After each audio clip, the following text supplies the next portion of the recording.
So this is Rima Rafeh she runs the Rafeh group in Antelope Valley, right? Antelope Valley. Santa Clarita, outside Los Angeles. She's one of my mentors, one of my best friends, one of the kindest people I've ever met. Don't let her rough exterior scare you away. She's super amazing, super kind heart on the inside. So we met in Tahoe, Lake Tahoe, a year and a half ago now, and became good friends. And you told me about kind of your story while we were climbing up the side or climbing down the side of a mountain. So why don't you go over that first? What got you into real estate in the first place, and then how you made that transition into the team atmosphere? Well, thank you so much for the amazing introduction. I don't think I'm that hard from the outside, Matt, but I'll take it. Well, yes, we met a year and a half ago in Tahoe, and we didn't know each other back then. And then we got stuck on the mountain and we started talking about real estate and life and how we both started. So I started this journey 15 years ago. And honestly, I tell everyone, I didn't think real estate was ever for me. It was something that I had a job, desk job that I was bored with. And one time I was talking to my sister-in-law and she's like, why don't you get your real estate license? And I'm like, real estate? Like, I don't know if I'm want to do that. It's like, get your license and, if you like it, you practice it. If you don't like it, you don't have to do anything with it. You just have a license. So I went for my license. I went for my test. I passed the first time, luckily. And I started practicing real estate. I started in 2007. And you're in Canada. I don't know what Canada real estate was back in 2007. In 2007, everything here in California, actually in the United States, market just crashed. Like, we felt it like overnight. People were like, where market was so hot, people was making money, everything was crazy. And within a couple months, tables switched and we're facing foreclosures and short sales and all the stuff that I wasn't ready for and I did not sign up for. So part of me wanted to quit and wanted to kind of go back to 9-to-5 job. And another part of me is like, I'm going to do this no matter what. I am going to do this. So this is what I am today. I mean, I learned a lot. I failed a lot. I'm still failing every single day, but I love what I'm doing. I love what I do. Now I have a team, as you know, and it's been an amazing, amazing journey. Meeting people, clients, agents, team leaders, people like Yuma. It's been phenomenal. Yeah, that's amazing. And you and I kind of started around the same time. Like, I went through that in Canada. Same thing happened. We followed you guys. The market crashed. I wanted to quit too. It's funny that we have very similar stories. So when we were going and we were in Tahoe, you had how many agents at that time? 4 or 5? When we were in Tahoe, I was very small. I had, probably 4 or 5 agents at that time. And you've got 19. I have 19 now. 19. Amazing. So that's huge growth. If there's any team leaders listening, like, that's huge growth in a year and a half. So where did that success come from? What did you implement to kind of recruit? What did you implement to kind of keep your people? Because how many people have you lost since then? I mean, honestly, we didn't lose a lot. There's some people that we lost that they felt real estate is not for them. So we didn't kind of lose them. They just chose to different career. But as far as losing agents to another company, I lost 3. And so you've recruited a lot. Where does that success come from? Because it's something that I struggle with too. Do people see your value? Why are people joining the Rafeh group? Well, honestly, like, even though we do Indeed, we do Wise Hire, and we do advertisement, even though some people are coming through our advertisement and submitting applications online, when I'm sitting with a lot of agents, the big thing that I've been hearing over and over again is like, we've been watching you for a while. We've been seeing what you're doing for a while. We've been seeing your social media. We've been seeing the growth of your agents, where they started and where they're at now. So I am kind of attracting a lot of people, I would say mostly organically, through my social media presence and through people seeing what we are doing. As you know, Matt, like a couple months ago, we did our business planning. We called it goal planning, and we opened it up for the public, and we invited agents to come in and just, take some value from it. Whether you are EXP, Keller Williams, Remax, whoever your agency is, we do not care. We just want to give back. And that attracted a lot of agents and attracted a lot of conversations. And we're still talking to a lot of people through that.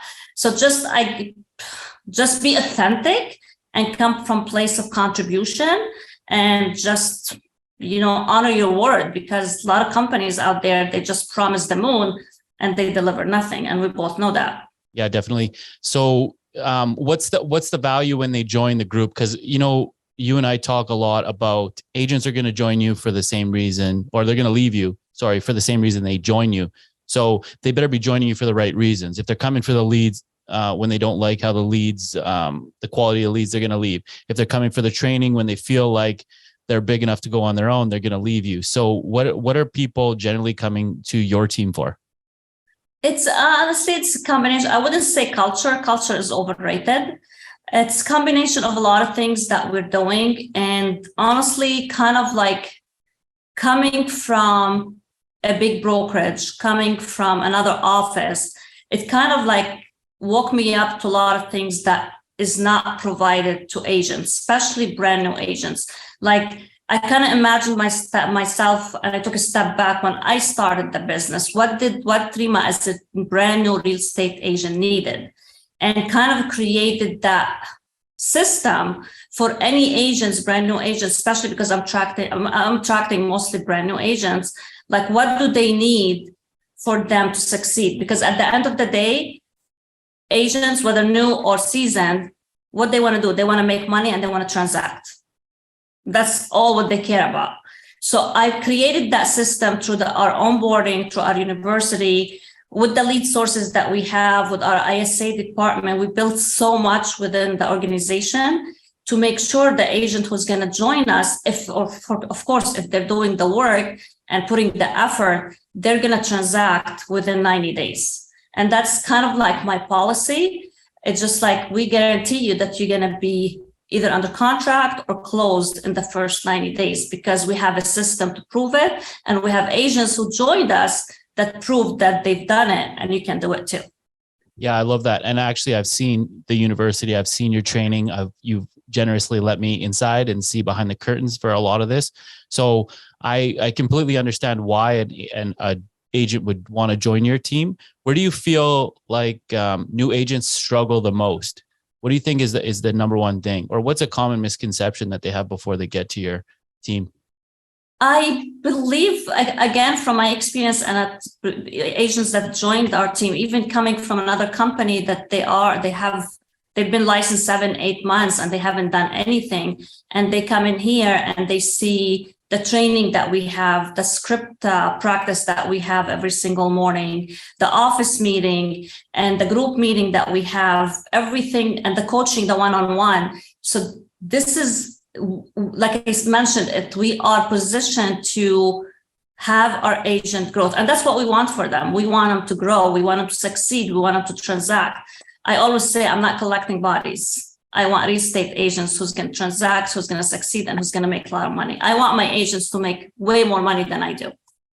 Yeah, definitely. And I think that's the calling. It means you're a true leader, because I know it when I talk to you. You have a lot of passion in talking about your agents and them succeeding. And you've talked to me a lot about your agents, how many houses they've sold.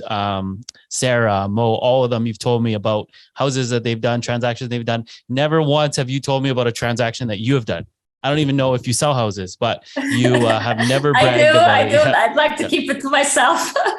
Yeah. You never brag about that stuff. So, what would kind of the agents on your team, what is their expectations when they come to the team, and what kind of keeps someone on the team versus them falling out of the business in the first, year and a half, like the statistics show us? I mean, everybody in their life needs a mentor, needs a coach. I'm a strong believer in that. And if you cannot afford a coach and you cannot afford to pay someone, whether it's my team, your team, Matt, I always tell, especially brand new agents, look for a good team who's going to support you in all ways. They're going to support you in education, going to support you in training, going to support you with leads, going to be able to assist you if you do an open house and land on a buyer or a seller. You want to be able to have that backup, an agent on a team to come with you and support you through this process, through this transaction, because you might be an amazing of doing open houses and having lots of leads. But if you do not know what to do with these leads, they're gone.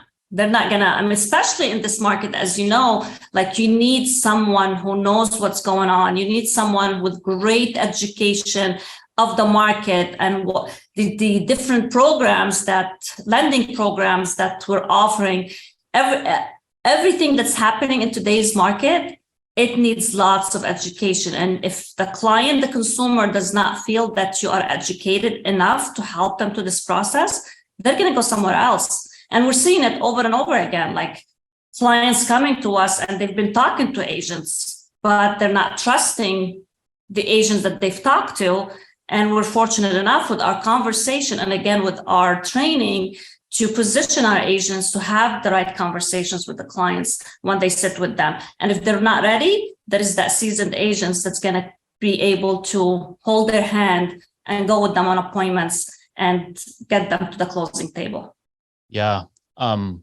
Let's stay on that topic. So I don't want to get you in trouble. I know you have a lot of influential people that have helped you throughout your life, but can you talk about, because I know you have a lot of mentors, you have a lot of people who are very on an even playing field with you that help you out.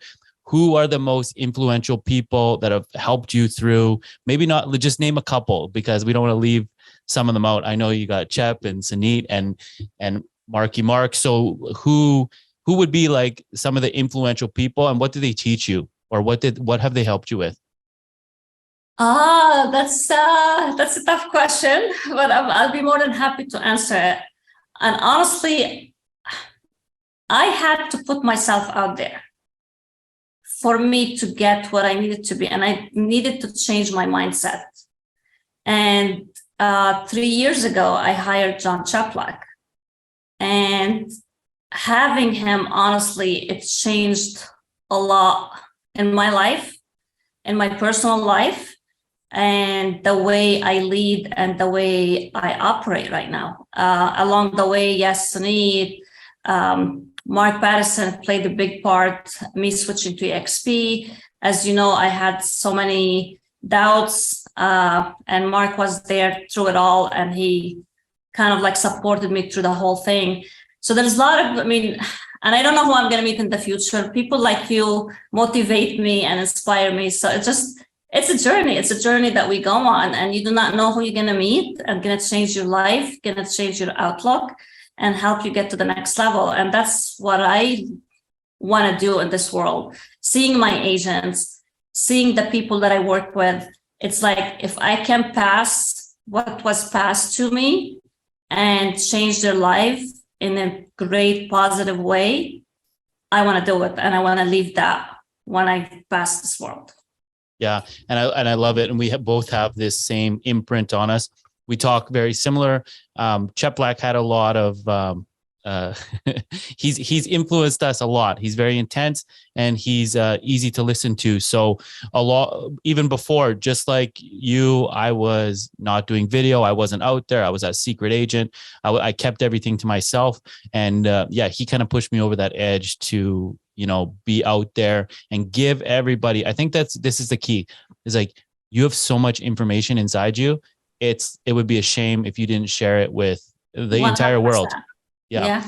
So that's great. And before, honestly, like before Mark, Chap, EXP, like I always thought of competition.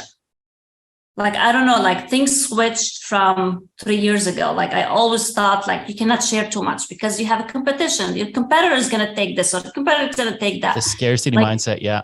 Yes. Yeah. And it's just like, it's amazing. Like when you surround yourself with the right people who can give, show you a different way, that's going to suit you even way better. And it's going to bring you way more opportunities than what you had it in your mindset.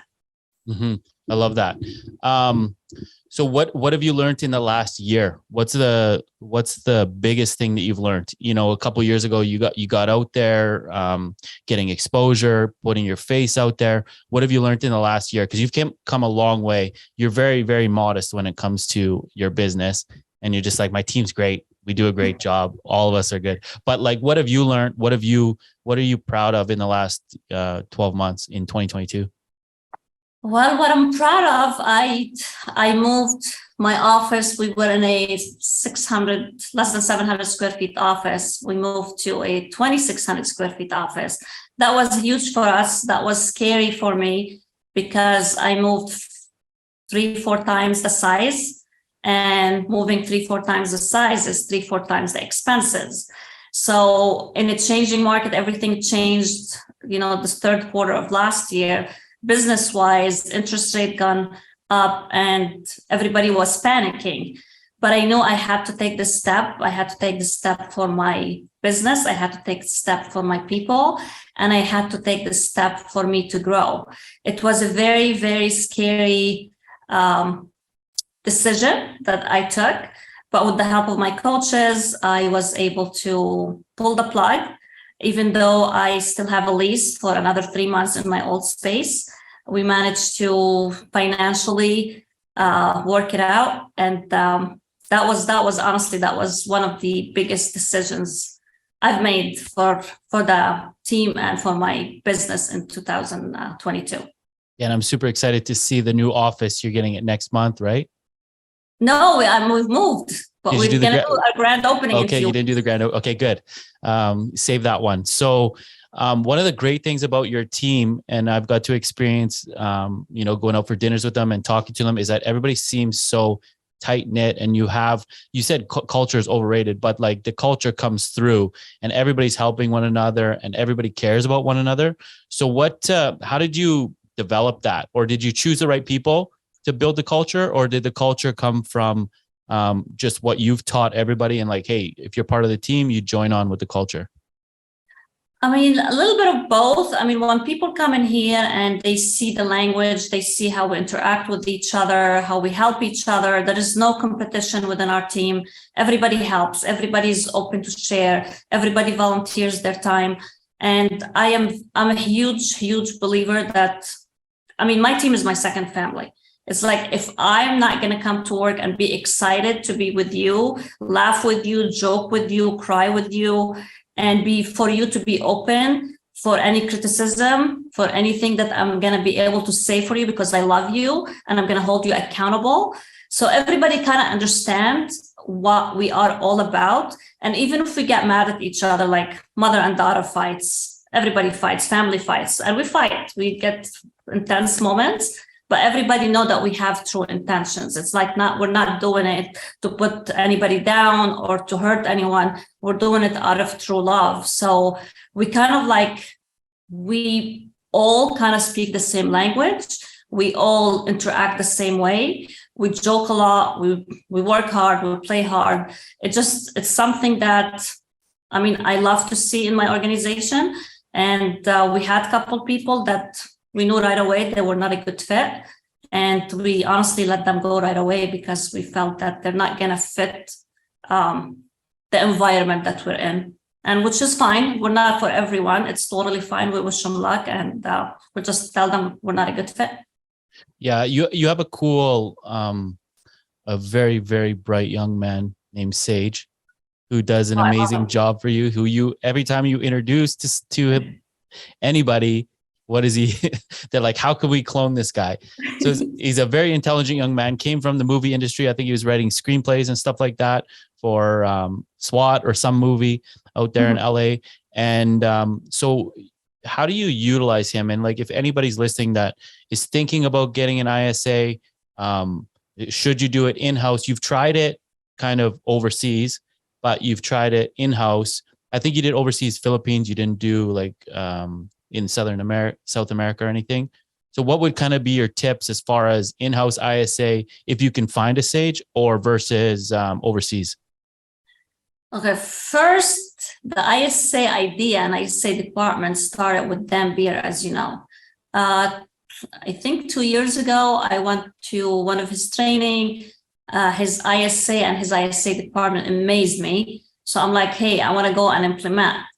So I failed, and I failed a lot. I failed a lot of people, I should say, that I hired the wrong people for the position. Maybe before Sage, we had 2 in-house. We had 4 VAs from the Philippines. We had 1 actually from out of state. And for me, none of them worked because the VA idea, I do not like it, especially for ISA.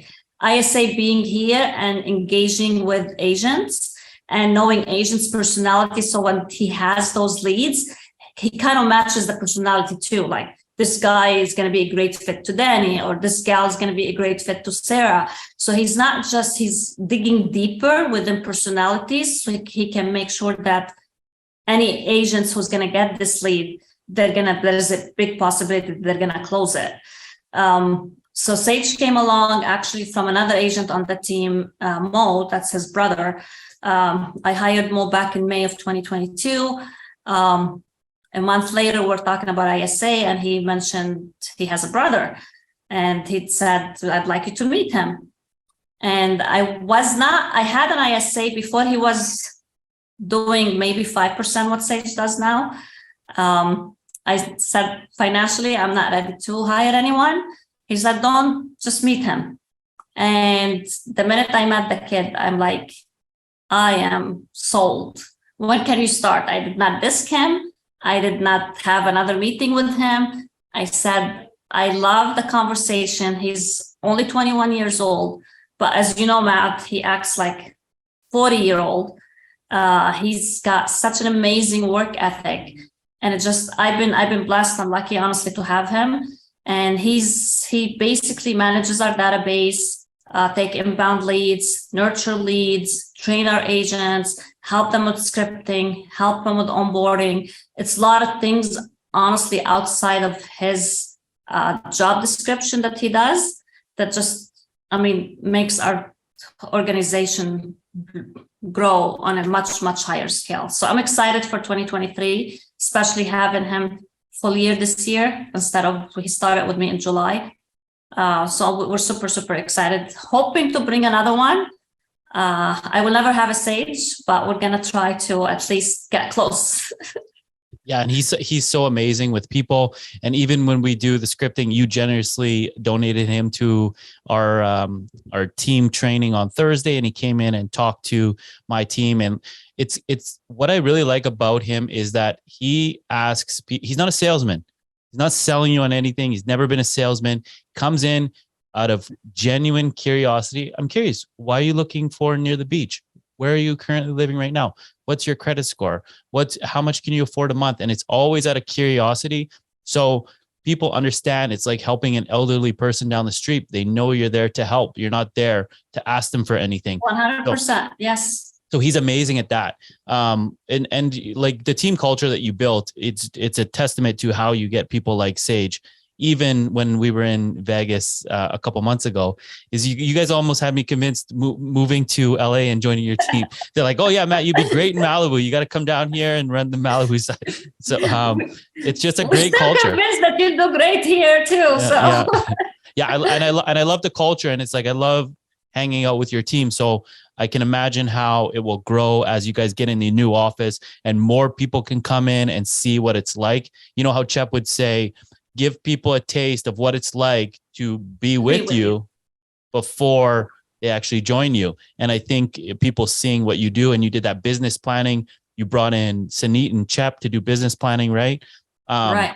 Just huge value for everybody in the area. So that's great. Yeah. And we're planning to do more of that this year. That's what's our biggest thing. We just, again, I feel this community just in need of, I wouldn't say knowledge, but a need to kind of open up us as real estate agents in the community to open up for one another.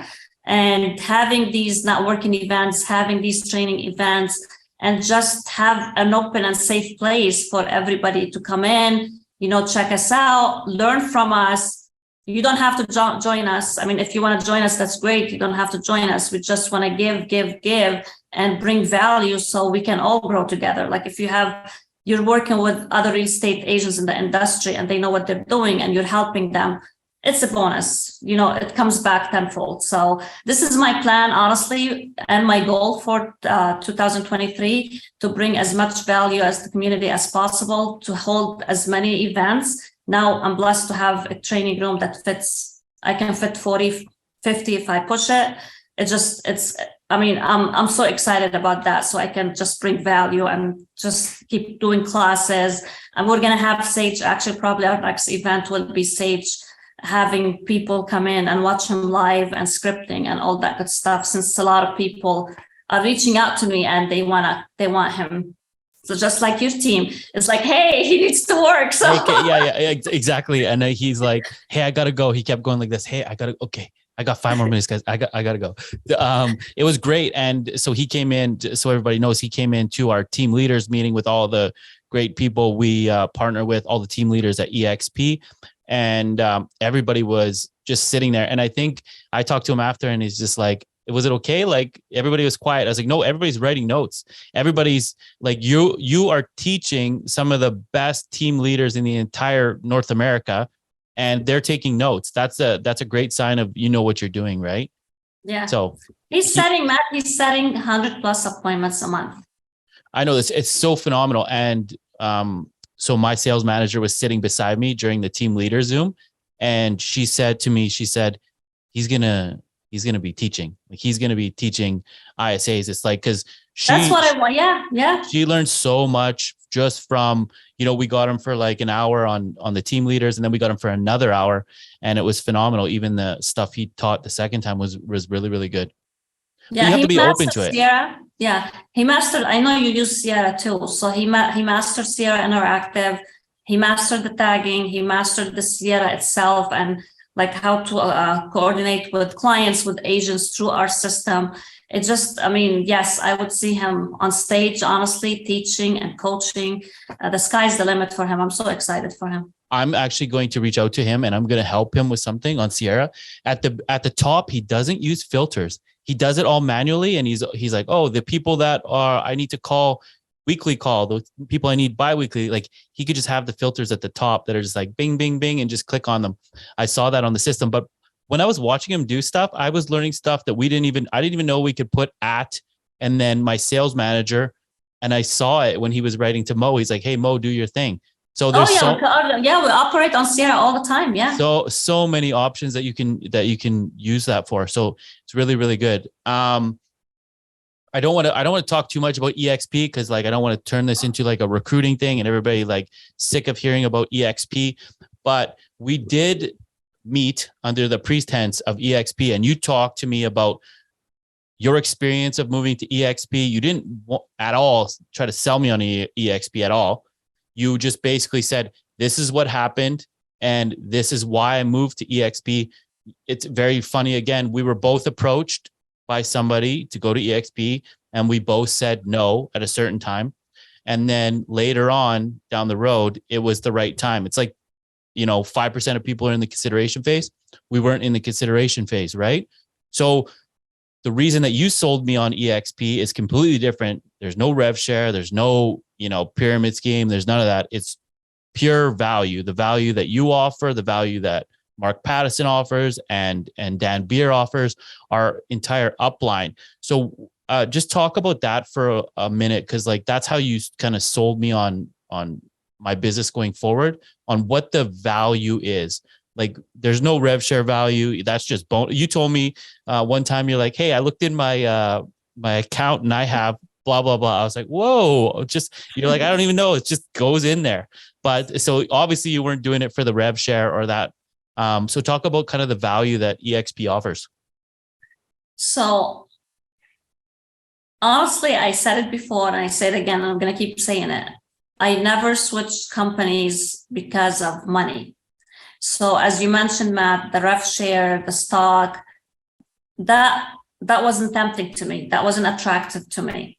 I wasn't looking for that. I didn't even know how it works. Honestly, up until now, I don't know if you know the system and the EXP model. Like, I don't pay attention too much to it because everything that's coming, it's icing on the cake. We're here to sell real estate. I wanted growth. So when I start talking, even years before I made the switch, when I start talking to certain leaders in EXP who've gone to EXP, and I saw how much they've grown in a short period of time, it's like, I want to be around those people. And that's when kind of like I start opening my eyes to things, even though it took me 3 years after to pull the plug and move. I just felt it came to a point at KW, I felt that I was capped, even though I was a top agent, awards, top 1% on the MLS local board.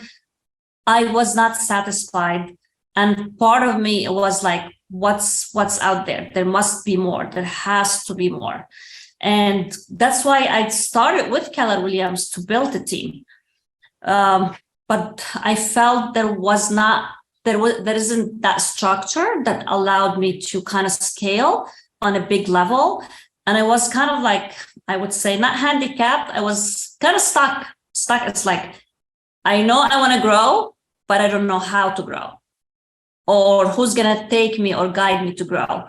I didn't have Chuck Black at that time. I hired him like probably a few months before I left KW.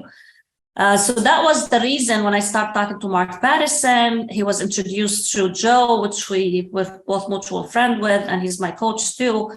And he said, I want you to meet Mark Patterson.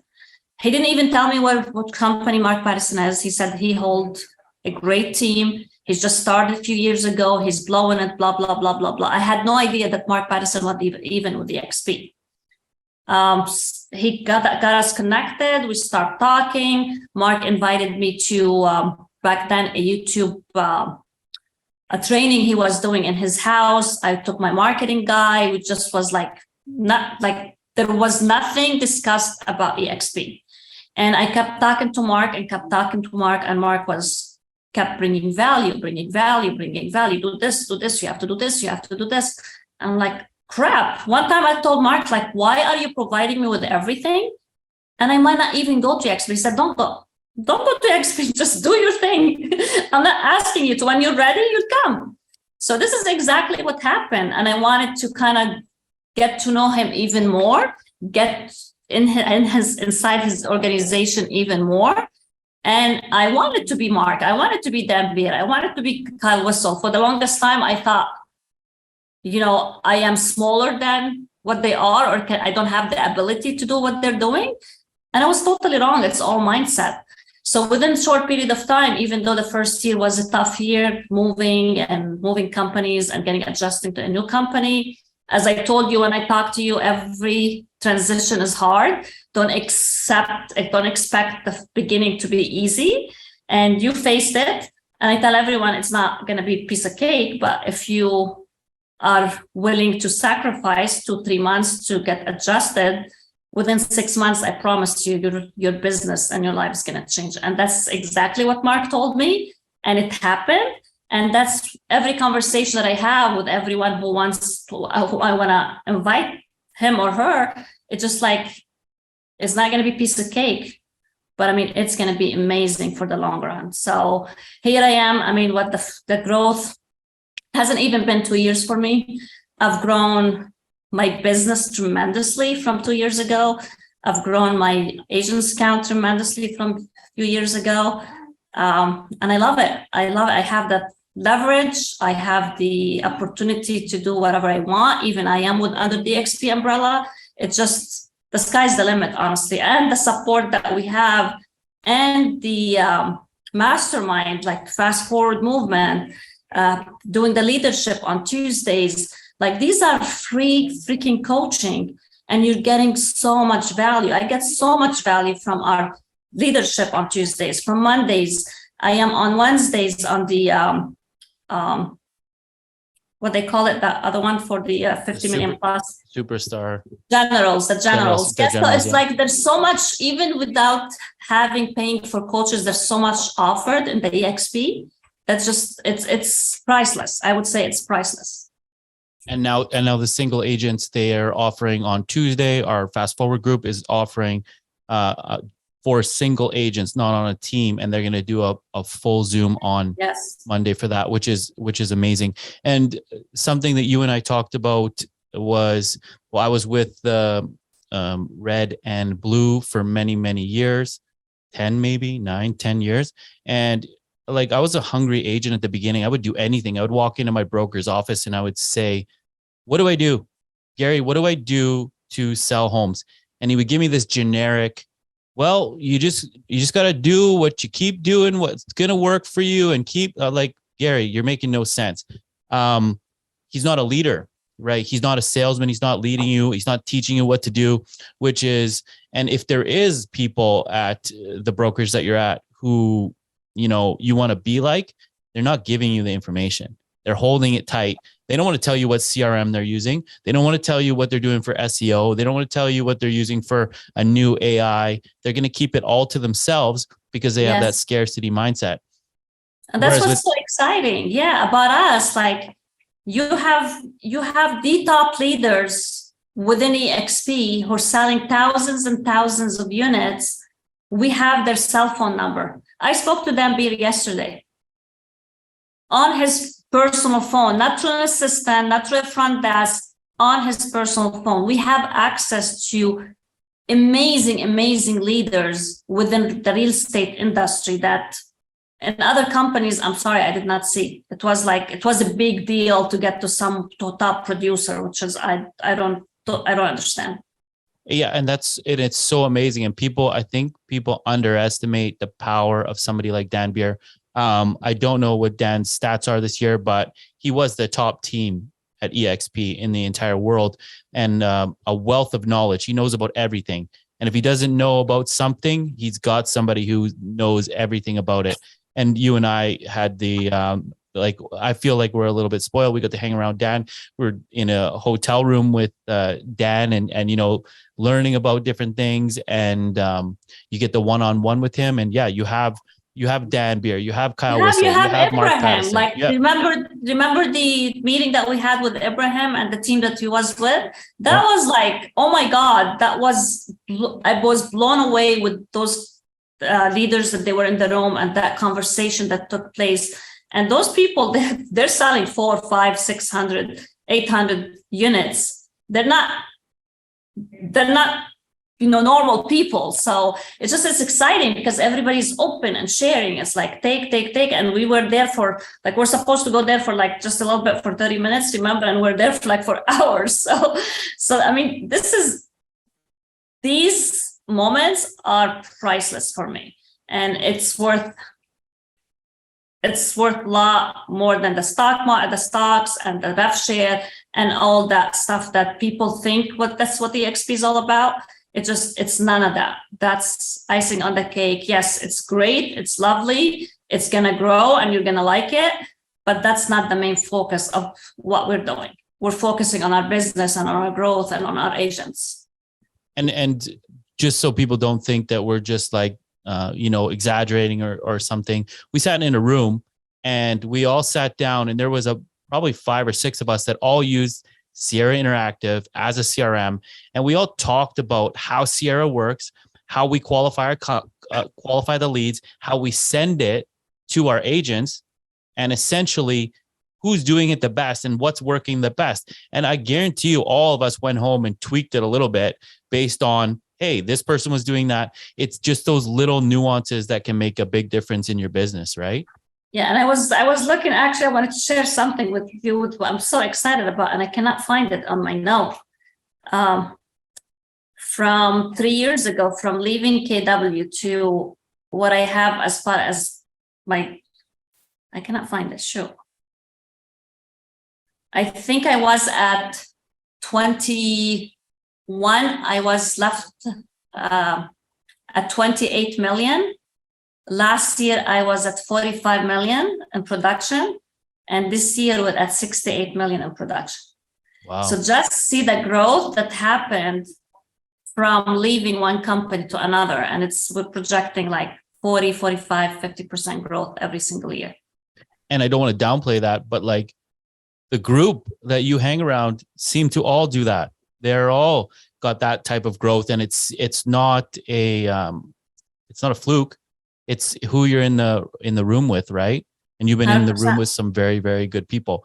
I wish I knew these guys' stats a lot better. Mark Pattison just kills it. I don't know, 800 million or something last year. Like Dan Beer, same thing, hundreds and hundreds of millions. Kyle Whistle, same thing. And they're all right above us. We've got their phone number. It's like, hey, Dan, I'm having trouble with my recruiting. What do you think I should do? And he's going to give me a lot of examples, or put me in touch with somebody. You got to talk to John Glutch. John Glutch is the king of recruiting and getting his name out there. So I think that's a very important thing about EXP. What does the next year look for? Like, what are you going to do this year? What are your goals? Well, we're gonna have 40 agents total. That's the plan. And we're gonna do 250 plus units. As far as volume, that will bring us, if we stay, depending where the market's going to go and where the price is going to go, within our average commission, we're looking at 2.5, 2.6 million in GCI. Oh, wow. Yeah, you have incredible growth, and you guys have you're just set for this new opportunity. But you started somewhere. You started as a single agent, and then you grew a team. What would be some of the things, if somebody's looking to grow a team right now, and they're not at EXP, so they don't have the ability to like recruit to their downline and that kind of stuff, what would kind of be the first thing that they should do? And then what should be something they should look out for? Like what are the pitfalls that they might come across in starting a team? I mean, as I mentioned, Matt, I failed the team that I kind of started organically. I wasn't not looking to kind of start a team at the time that I started a team. I did not have the structure.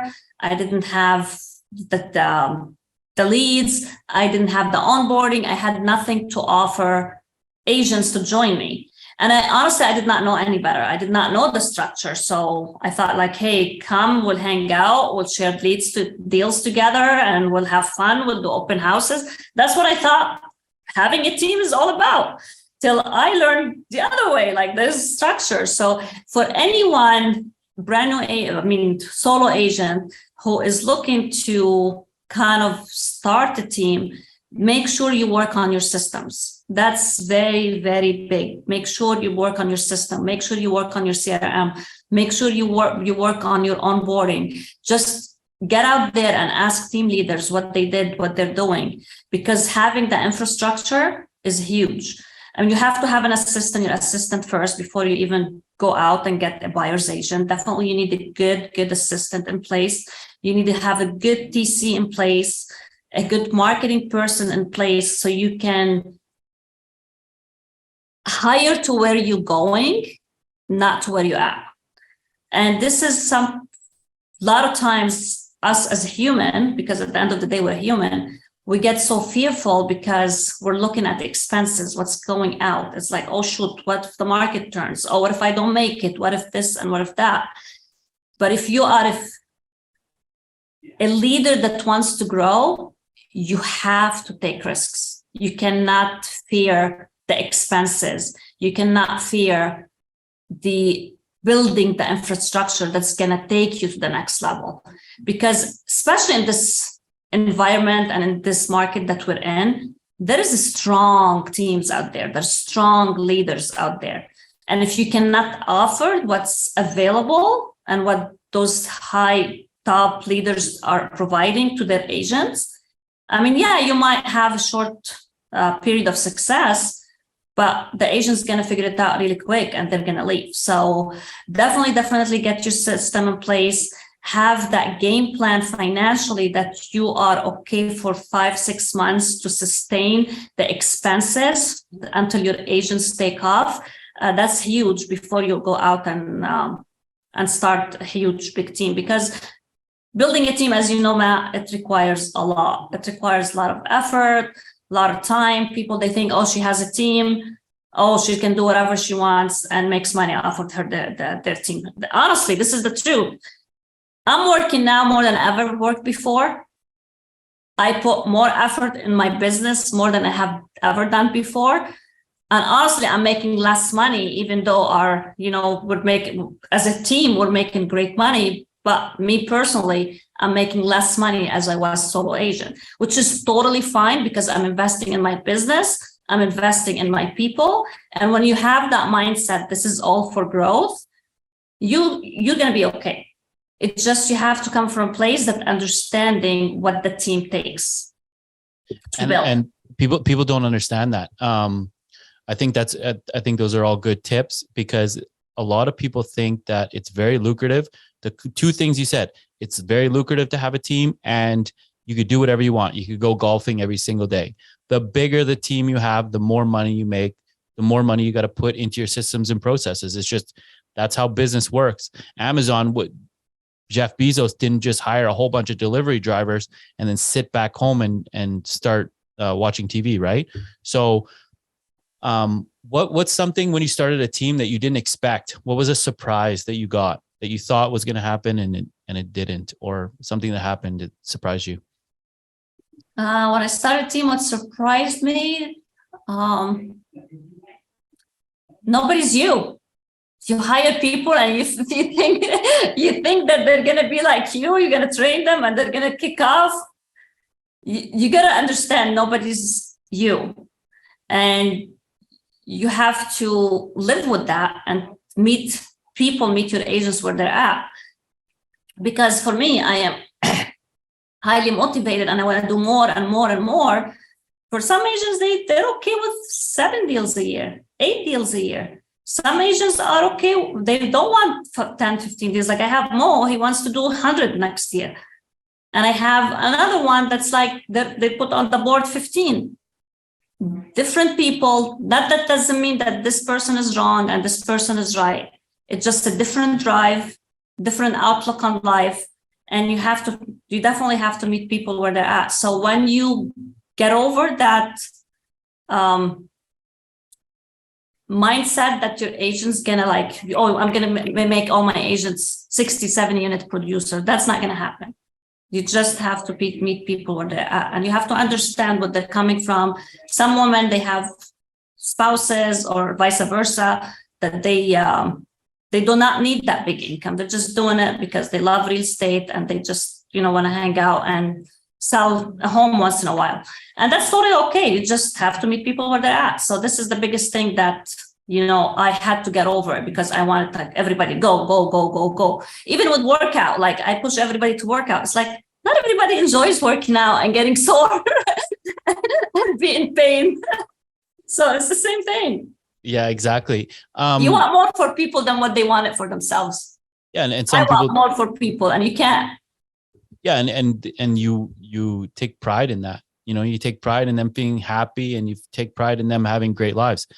When you look, and I've had this discussion with a couple of team leaders and people who are solo agents who are from the outside looking in and kind of like, this is what you should be doing, kind of like the backseat driver type thing. They've said, go after high performing agents only. Get your team filled with guys or women that want to do, 40, 50 transactions, which I have the ability to create 40 or 50 transaction people on my team. Do they want to put in the effort to do so? Like what's kind of your strategy on how to go after brand new agents, seasoned agents, superstar agents, people who are kind of in the middle? You'll usually take any of them on your team, right? You don't pick and choose. Yeah, 100%. Yeah. You'll like you said, you'll meet them where they're at. But is there something that you would be hesitant about hiring somebody onto the team if they told you something? Like in what way? Well, like a person that wanted to join your team, if you sat down and did an interview with them, what would make you be like, you're not a good fit for this team, or maybe real estate is not the industry for you? What would kind of make you wonder if this person was cut out to be a realtor, cut out to be on your team? What do you kind of look at? I have to dig deeper with their situation, dig deeper on their personal life and personal behaviors, and see kind of like past jobs, past experiences, if they flip employer opportunities and jobs a lot. That's all kind of like red flags. If they're already agents, like which company they work with, what did they do, what did they try to do, what worked, what did not work for them. So just digging deeper on their life and their past to kind of make me determine if they're a good fit or not.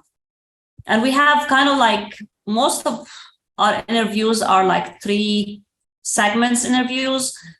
First one, like when we start talking to them, could be a quick phone conversation or quick Zoom. The second one definitely going to be Zoom. And if we get over those 2 conversations, those 2 meetings, we invite them for one-on-one. And when I invite them on one-on-one, most likely I'm going to be hiring them because I'm comfortable with what we have talked about. And some of them we just do not take it to the third conversation, to the third meeting, because we know that's not going to be a good fit, and we do not want to take it to another level. Okay, that's great advice. So let's say solo agent killing it. They've got their. I just want to piggyback on that a little bit. Yeah. I do invite, even, which is great tip for anybody. I do invite a lot of people for our office meeting. Like if somebody's interested, like come out, like, hey, we're having our office meeting on Monday at 11 o'clock. Come out, check us out. No commitment from me, no commitment from them yet. That way too, my agents, they meet them and they see them and they kind of like, I pick up from them if they like them, like what did they think. So we're doing a lot of that and it is working, honestly. And the people who come in kind of like, they experience who we are too. So that's I've been doing that for a while and it's been really, really working. Yeah, I love that. And so I think you're a great person to kind of mirror your business after. You had great growth. You had nice slow growth, not like growth up and then crash, growth up and then crash. You get nice even growth, and you did set up your systems and processes really well. I think if a new agent came on and wanted to join EXP, you would be a great person to come in the downline, because they go and be a solo agent. Then they learn how to build a team. So you've already give a couple tips about, build a team for, have your processes in place, make sure that you have that money there to cover the costs. Now they're about to make that first hire, that first real estate agent that's going to be their buyer's agent. What are the things they should watch out for, and who should they hire as their very, very first real estate agent, as a buyer's agent? Who should they hire? I would say not a buyer's agent, hire a showing assistant first. Showing assistant is going to be more affordable.